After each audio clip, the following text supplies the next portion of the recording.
If looks could kill, you would be dead. Turned to stone with just one glance. This is the myth of Medusa, a monstrous female, feared by all men, on the battlefield and beyond. But she will be challenged by a surprising enemy. Behind the story lurks a stunning reality. Is Greece's most famous monster inspired by a human corpse? And is her story based on actual science, as seen in our night sky? Discover the hidden meaning behind one of the greatest stories ever told. The hunt for the head of Medusa.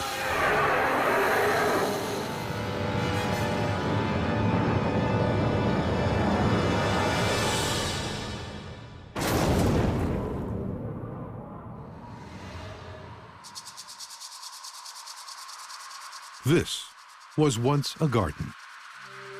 Now, it is a graveyard littered with dead bodies. Each face frozen in a moment of terror. The fatal moment when it gazed upon Medusa. Her gaze penetrates right into your inner being and petrifies you from the inside out. The myth of Medusa has captivated us for almost 3,000 years. Today, her image still commands instant recognition around the world. The Medusa that we often see depicted on vases features a woman with boar's tusks, snakes curling around her head instead of hair. Sometimes she is bearded. Very often she's grimacing, facing us directly with her tongue lolling out of her mouth and her eyes staring straight at you.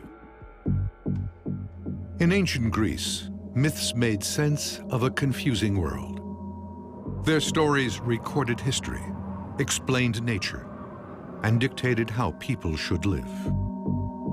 The Medusa myth was no exception. They teach lessons to the society and help them organize things. And I think the Medusa story gives us a window into just certain kinds of values in ancient Greek society. It surely gives a sense of kind of a rich portrait of men's experience insofar as they may well have felt at some point in their lives completely under the spell of some bewitching type of woman. Medusa can crush a man with a single penetrating look. It is a power that makes her nearly invincible. The Medusa myth awakens a number of fears in people, especially men. This image of the all-powerful woman whose gaze can't be averted, whose gaze can see right through you to expose everything inside of you, that can freeze you in your tracks and somehow devour you and consume you.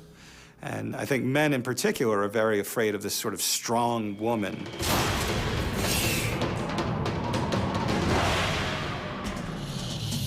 To the ancient Greeks, Medusa's deadly image was one of the most terrifying in all of mythology. But she was not always a monster.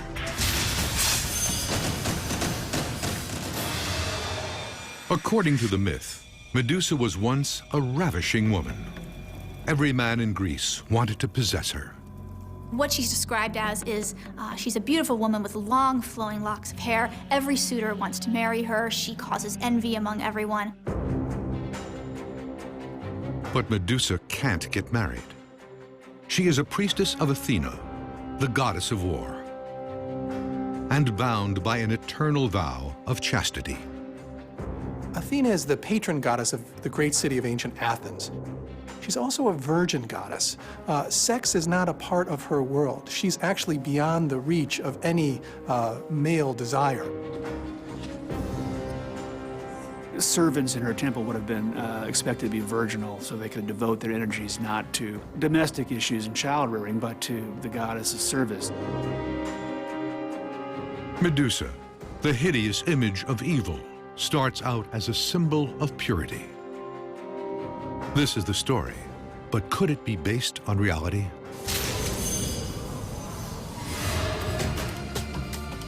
Athena's temple is no myth. It still stands today high atop the Acropolis in Athens. The Parthenon. In Greek, it means place of the Virgin. When it was completed in 430 BC, it towered over the city of Athens. Any great city should have a great temple. It would be like any city in America having some kind of great sports stadium. So Athens, being the most prominent city in ancient Greece, wanted to have also a temple that befitted its magnificence, and so they created the Parthenon. At the center of the temple stood a colossal statue of Athena, nearly 40 feet high, carved out of ivory and gold. It was one of the most impressive sights in the ancient world. In the myth, this is where Medusa's tragic fate unfolds. Medusa's beauty is off limits, locked away in service to Athena. But one suitor will not let her vow of chastity stand in his way. Poseidon, god of the sea. Poseidon is his sort of very prominent masculine power. He is a god of the sea and a god of storms and a god of earthquakes. Earthquakes don't sort of just creep up on you. They hit you very hard. If he was angered, even just a little bit, he could explode violently and really do harm to you. In a fit of raw lust, Poseidon makes his move and ravages the virgin priestess.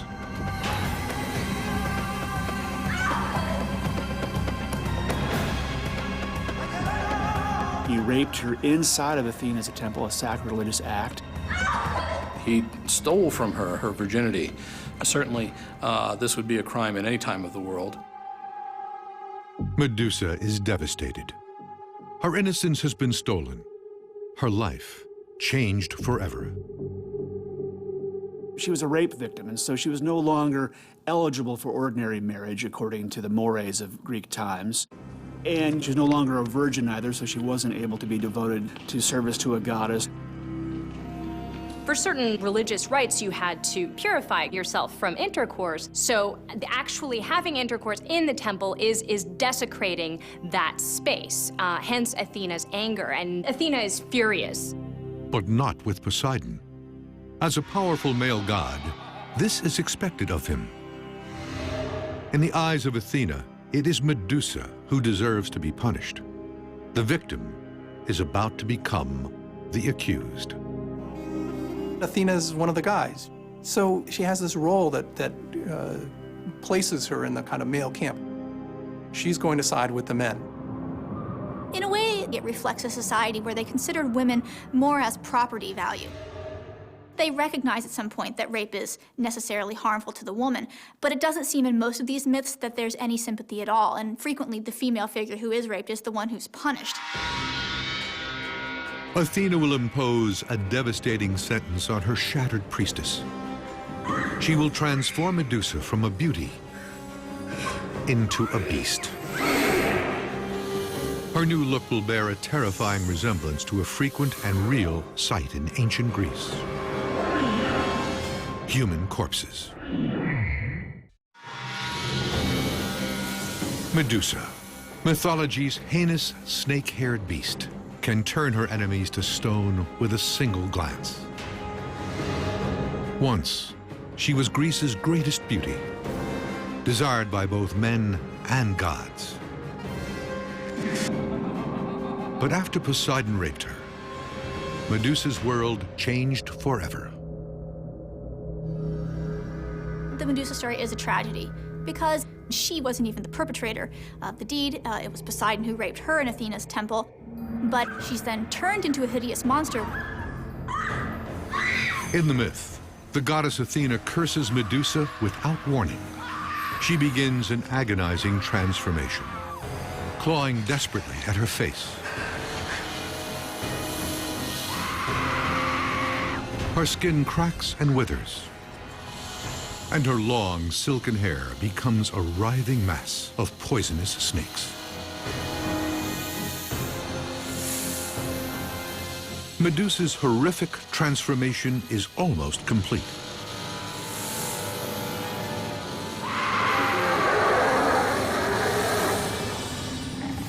But there's one more twist. she's now going to have to undergo the most powerful and most gut-wrenching of all the aspects of her curse. She'll have to be now a person whose very sight turns the looker into stone. It's now going to isolate her from all of human society. Medusa is now no longer going to have any interactions with anyone else. So what Athena has effectively done is consign this poor girl to a kind of solitary confinement for the rest of her life. For the tragic crime of being raped, Medusa has lost her status, her beauty, and her ability to look at anyone without killing them. Now, the final blow. She is banished to a remote and desolate island for life. Medusa is now going to live out this curse for eternity. And for all eternity, things don't really change. All that matters is that her stone garden grows by one every time someone tries to come close to her. In the myth, Medusa has become a type of monster called a gorgon, a name that comes from the ancient Greek word for terrible. The Gorgon is this horrible monster. It's got scaly skin, huge staring eyes, and it can turn you to stone by looking at you. The earliest traditions that we have of Gorgons mention Medusa. Medusa becomes first a human being who's then transformed into one of these nasty beasts. In Greek myth, gorgons represent the physical embodiment of death. In fact, death is what inspired them.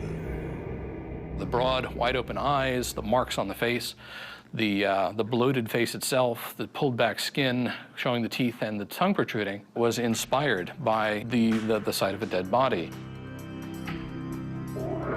In the days after dying, the skin of a human corpse begins to shrink around the various parts of the body. The face becomes grotesquely bloated. The eyes expand out of their sockets, and the tongue swells, pushing itself out of the mouth. Gradually, the corpse morphs from man to monster. On photographs of dead bodies, you can see all of these changes that are characteristic of the Gorgon taking place. This is one of the things that people today aren't so familiar with. We get separated from death very early. We have specialists who take care of dead bodies. But the truth is that in ancient times, you wouldn't be insulated from this. People would see this sort of thing. Death was everywhere in the ancient world. In fact, many other historical monsters are modeled on corpses. In the middle of the Aztec calendar, you find exactly the same features. You've got exactly the same oversized eyes, you've got the broad nose, you've got the rictus grin, you have the protruding tongue. You find it in Base in Egypt. In India, you find many of the same features on Rahu, the demon responsible for the eclipse. In Southeast Asia, Rangda, the demon that kidnaps children, also has huge pop eyes and a very, very long tongue scrolling out of her mouth. The prominence of this Gorgon symbol in many different spots in the ancient world gives us a real sense of just how widespread these myths were. In the story, Medusa is now a Gorgon, the mythical face of death. But her physical transformation is only the beginning of her punishment. Her hideous looks will make her an outcast, but her petrifying power will make her a target. Because the warrior who beheads Medusa will possess the ultimate battlefield advantage. Her severed head will still turn men to stone. Men from all over the Mediterranean set out to slay Medusa and claim that power for themselves. One of them has more than glory at stake. His name is Perseus. And his hunt for Medusa's head is one of mythology's greatest adventures.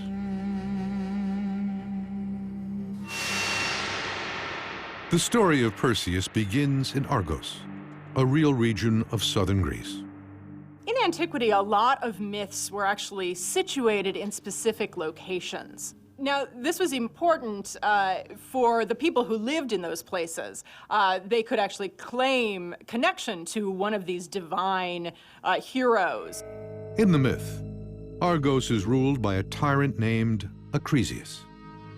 The king has a problem. He has no male heir.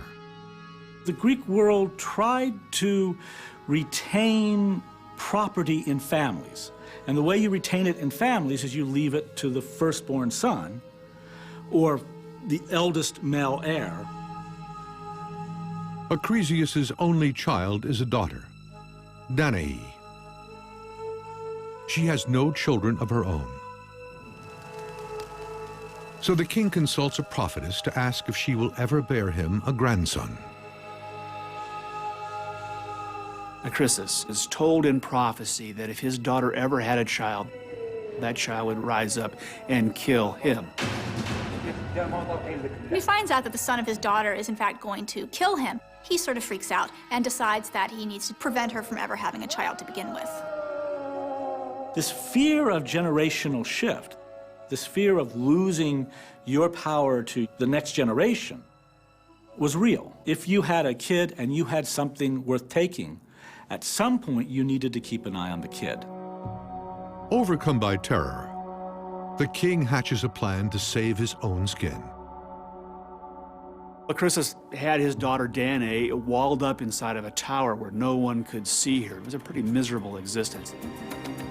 Danae is trapped with no fresh air and barely any food. It is the king's way of killing her without getting blood on his hands. The king kept waiting for news that his daughter had died and was very surprised that he never received news that she had died of starvation or thirst. After a while, they began to see lights on and hear noise and sound coming from the tower, and so Acrisius went to see what his daughter was up to. The king enters his daughter's chamber and discovers to his horror that Danae is not only still alive, she's a mother to a son, Perseus. Acrisius is stunned that someone accessed the secure tower and impregnated his daughter. But the baby's father isn't a mortal man. He is king of the Greek gods, mythology's most prolific womanizer, Zeus. Zeus, who seduced so many women in so many myths, sees Danae through the grating and falls in love with her. And so he comes down to her in about the only shape that could come through the bars, which is a shower of gold. He took the form of a cascade of gold and poured himself into the room and then was able to make love to her in that way. Zeus's shower of gold may have been inspired by a real natural phenomenon, one named after Perseus. Probably the most impressive and the most visible meteorite shower in the sky is the Perseid meteorite shower. Certainly, it looks like a shower of gold coming down if you've ever stopped and watched it in August. You can see the individual streaks with a yellowish color to them. In mythologies around the world, women can be impregnated by various natural forces. And it's not just the shower of gold that we have in the legend of Perseus. We have women and animals sometimes being impregnated by the wind, or in various mythologies, women become pregnant by the sun. Perseus is born both divine and mortal, a type of hero known as a demigod.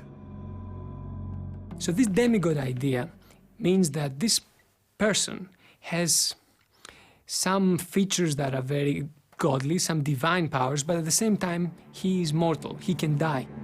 I suspect that the Greeks invented this idea of a demigod because they wanted to reach the gods as much as possible, to create images of themselves that are closer and closer to the gods. To fulfill his destiny as a demigod, Perseus must first survive his grandfather's wrath. King Acrisius fears the boy will fulfill the prophecy he dreads and grow up to kill him. His first impulse is to murder both mother and child, but he fears Zeus's revenge. So he devises a plan to let nature do the killing for him. Acrisius decided to put both the mother and the child into a boat-like construction and throw them into the sea. Danae and Perseus have been left for dead, with no food, no direction, and no protection from the dangers of the sea. Meanwhile, on a dismal island beyond the waves, Medusa is adding statues to her garden of death. Warriors turn to stone trying to capture her head. She possesses a power every conqueror desires, even real conquerors, like Alexander the Great. Medusa's power to turn men to stone may have spawned the famous phrase, "looks that kill." But the ancient Greeks believed her power could be used for good as well as evil. In their language, the name Medusa actually had a positive connotation. It meant guardian. Her image was often used to ward off danger. She even appeared on the armor of some of the world's most feared warriors. Evidence of this can be found in one of the time capsules of the ancient world, Pompeii. When they were excavating the city in the 1830s, archaeologists found a very large mosaic which depicts a battle between Alexander the Great and the Persian king Darius. And on Alexander's breastplate is an image of Medusa. The battlefield wasn't the only place where Medusa's powers were sought. She was also used to scare children. The idea was that you would put the symbol on the outside of your stove, and this would prevent children from opening up the oven door. Now, the Medusa was something that Greek parents used to use in order to scare the kids in order to eat their food. Say, eat your food or I'll ask the Medusa to get you. So it was something that was very horrendous, very horrible, very mesmerizing, very frightening. In the myth, Medusa has a price on her head. Warriors from across the Greek world travel to her remote island, seeking to steal it and use its petrifying power as a weapon against their enemies. So far, all who have tried have made the same fatal mistake. They looked at her first.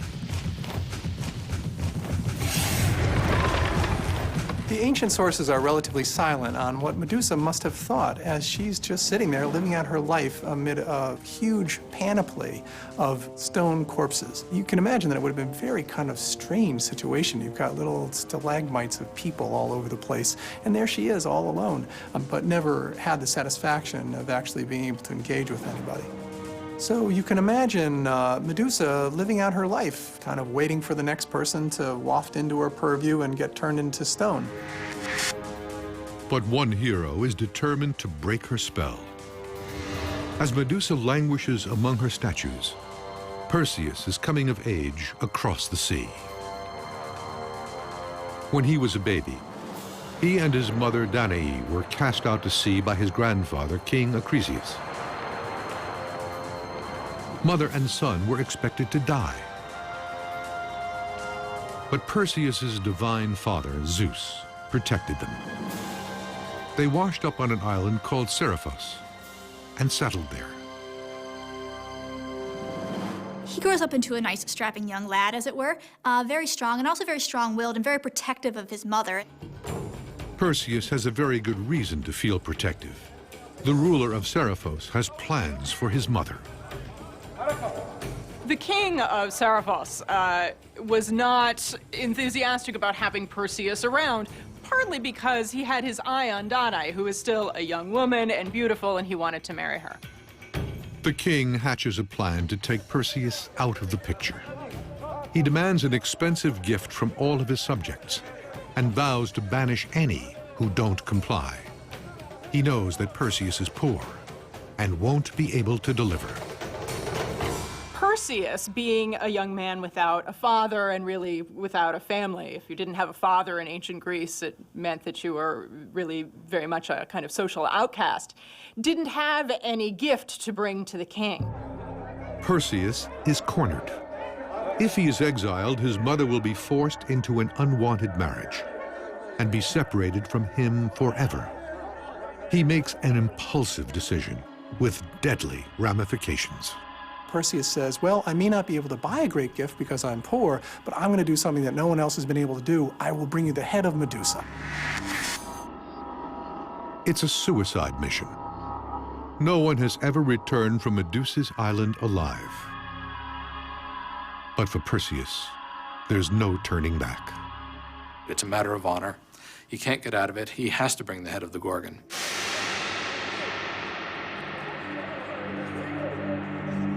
If Perseus succeeds, he will return home a hero with a stature to challenge the king and protect his mother.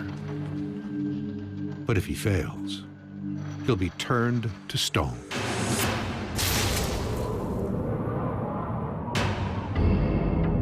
In Greek mythology, the names Perseus and Medusa are forever linked. The consummate hero and the ultimate monster. It is a story that began here, among these ruins. This is ancient Mycenae. According to legend, this once great civilization was founded by Perseus himself.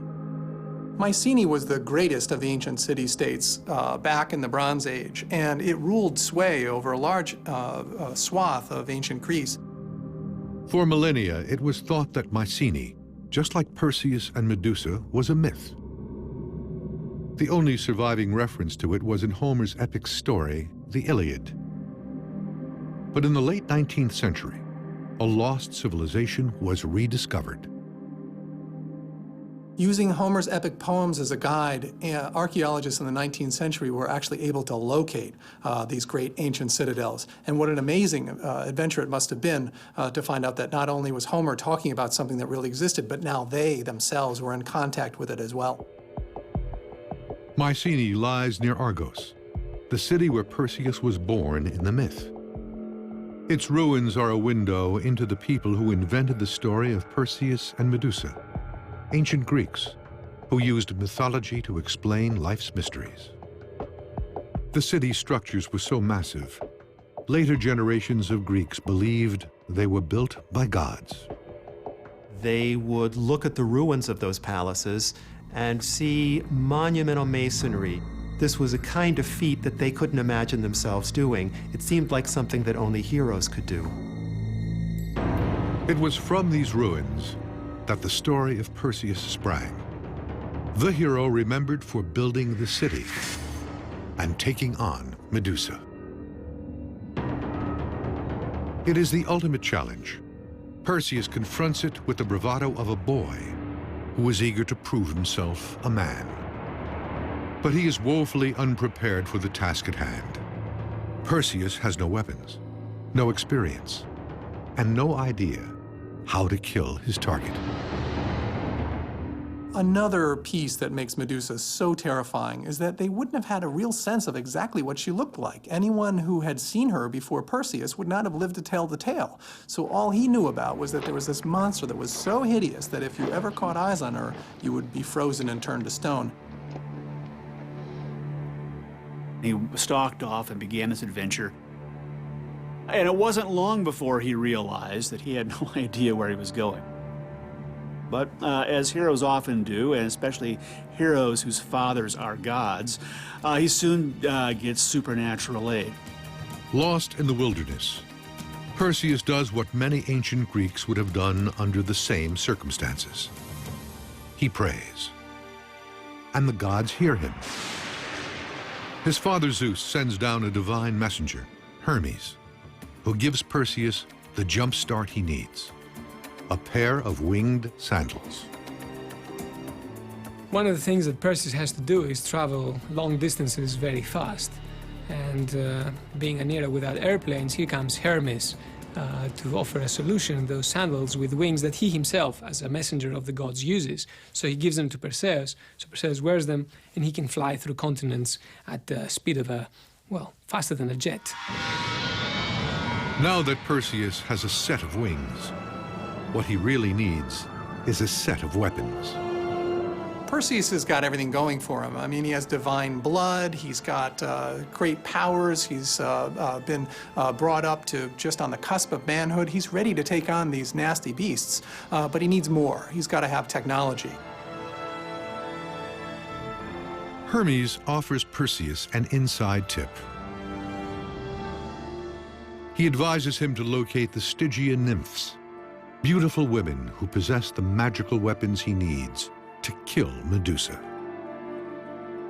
The nymphs are these female divinities who are associated with natural elements, and they inhabit them. So they are in springs, they're in mountains, they're in trees. They're typically the objects of deep and powerful sexual desire. And from this, we get the idea of a nymphomaniac.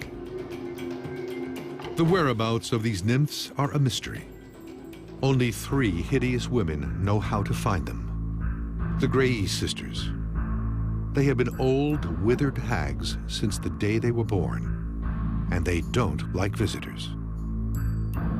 Perseus must get them to talk so he can save his mother and survive his face-off with Medusa. It's a battle we can still see in today's night skies, if we look closely.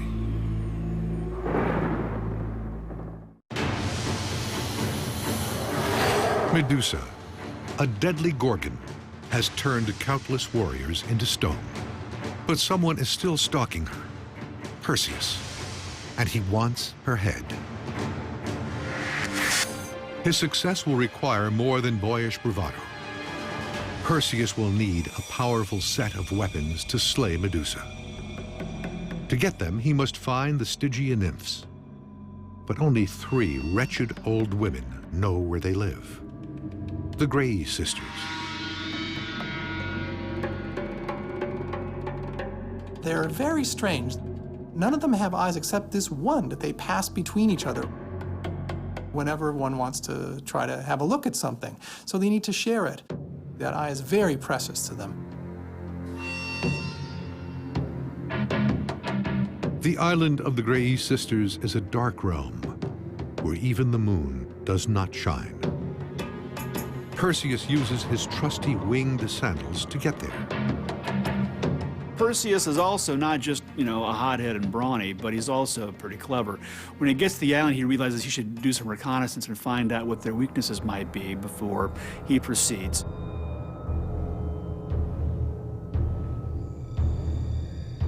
And when he realizes they all have the one eye and they're blind while they don't have it, he steals the eye from them as they're passing it around.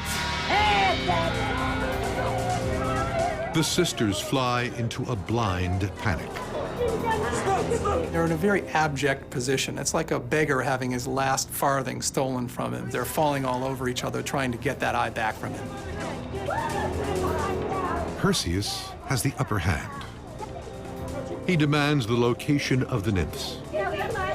The Grey sisters reveal that they live on the river Styx, the waterway that separates the land of the living from the land of the dead. Perseus has what he came for. He tosses the eye onto the sand and takes to the skies. This is the myth, but how does it connect to reality? This story, like many others in Greek mythology, may literally have fallen from the sky.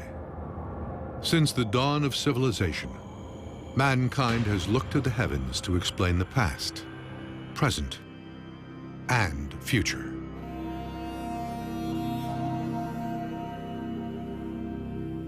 An awful lot of storytelling revolved around the things that you saw in the sky, the constellations that you see.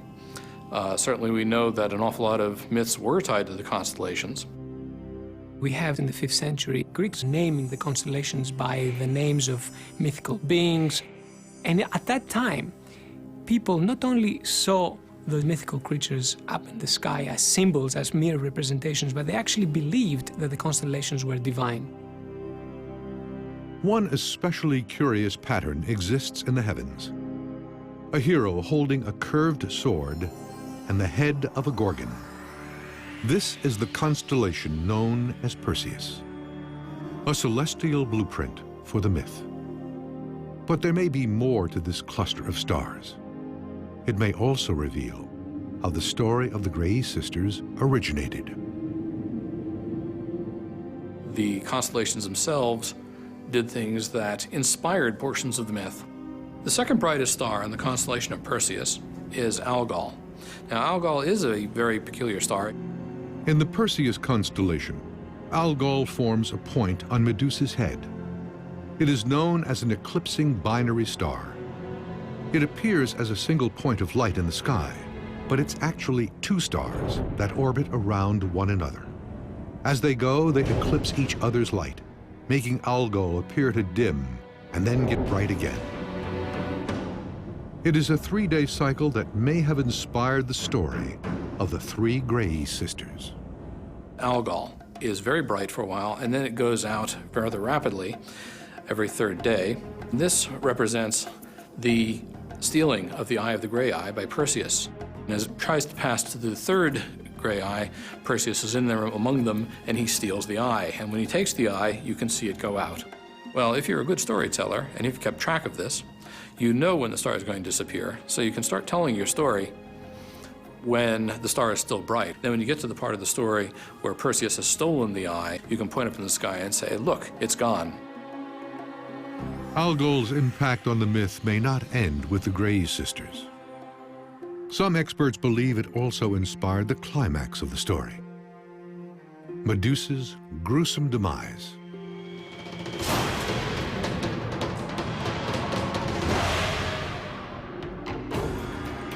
The myth continues.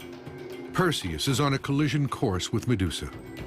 The odds are stacked against him. To take on the monster, he needs the right battle gear. He finds it along the river Styx, the gateway to Hades, where he encounters the Stygian nymphs. They present Perseus with 3 weapons essential to his survival: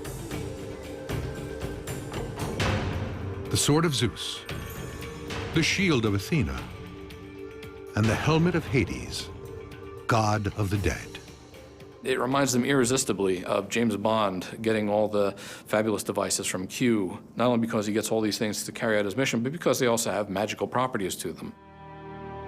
Now, Perseus is ready to fulfill his destiny, and not a moment too soon. Back home on the island of Seriphos, a royal wedding is in the works, and Perseus's mother is the unwilling bride. Will her son slay Medusa and bring back her head before it's too late? And how can he succeed where so many others before him have failed? The secret lies in his shield.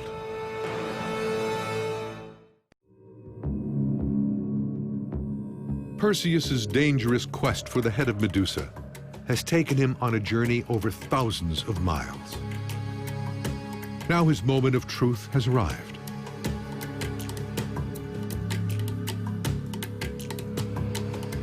He stands at the threshold of Medusa's deadly lair. The gods helped him get here, but the rest is up to him. All that's around Medusa is rocks, very hard things. Anything that would have been living would have been turned to stone. So it must have been a very bleak and desolate place. Perseus is frightened as he takes the first steps toward his fate. But they are not steps forward. The young hero is slowly creeping backwards. Perseus is very smart, and he realizes that trying to attack Medusa head-on would be his own undoing. He'd be turned to stone. So what he does instead is get his shield, turn it round, and actually approach her from behind. And he walks up to her backwards, looking at her in his shield so that he's safe. You can imagine the tension building as he gets closer and closer. As far as he knows, the shield will protect him, but he must not have really known for sure. Perseus cautiously makes his way through the lair, eyes locked on his shield. The slightest misstep will prove fatal.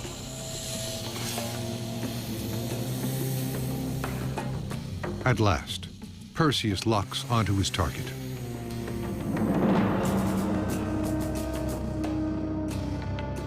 Closes his eyes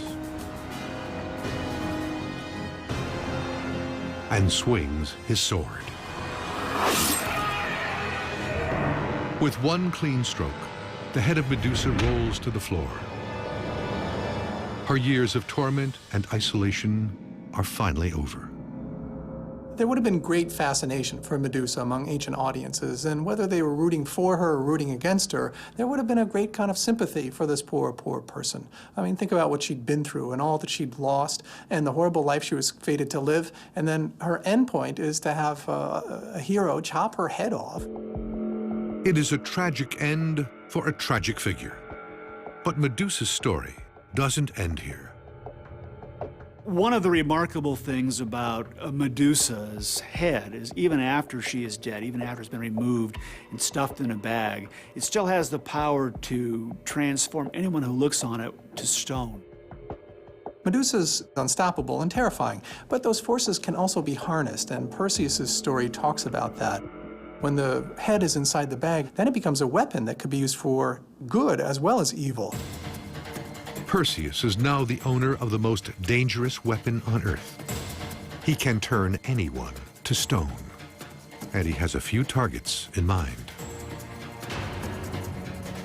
His mother, Danae, has been left with no one to protect her from the lecherous king of Seriphos. She's about to be made a queen against her will. For Perseus, it is a race against time.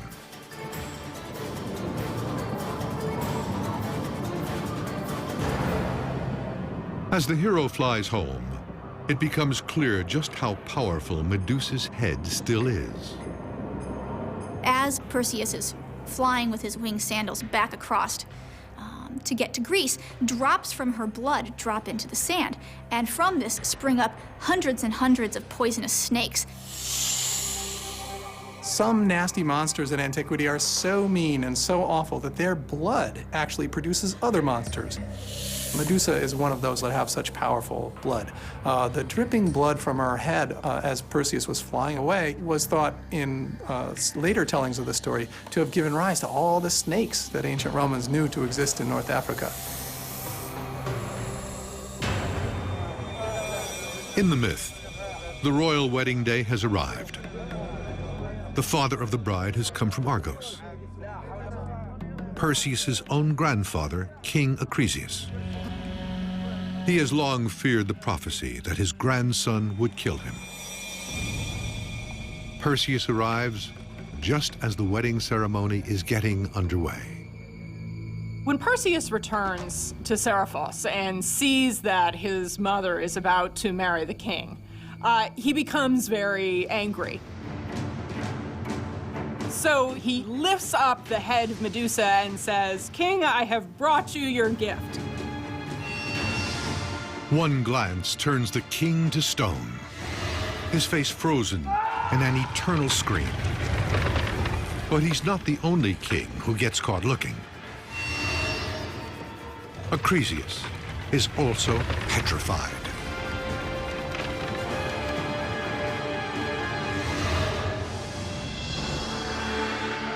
Danae has been saved by her son, and Perseus has earned his place as one of mythology's bravest heroes. His death-defying journey has transformed him from a boy into a man. Perseus is particularly relatable among the ancient heroes. He's cast out at different points along the way, and only because of the extra love of his mother is he able to make his way through some very difficult times. He makes his mark in the world, and he grows into his own. He becomes a real, true, powerful hero, someone that the Greeks can look up to. After he saves his mother, Perseus presents Medusa's head as a tribute to Athena, the goddess who created the monster. In the end, it is Medusa's original punisher who inherits her power. There's a poetic quality to the ending of this story, as Medusa's head becomes the icon on the breastplate of Athena. After all, this poor young girl started off this great misadventure by running afoul of that goddess. Athena has the first and the last laugh.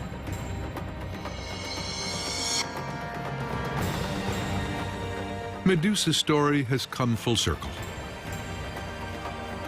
Our myth ends where it began, in ancient Greece's greatest temple, the Parthenon. Above it, she and the man who took her life are forever linked in the night sky.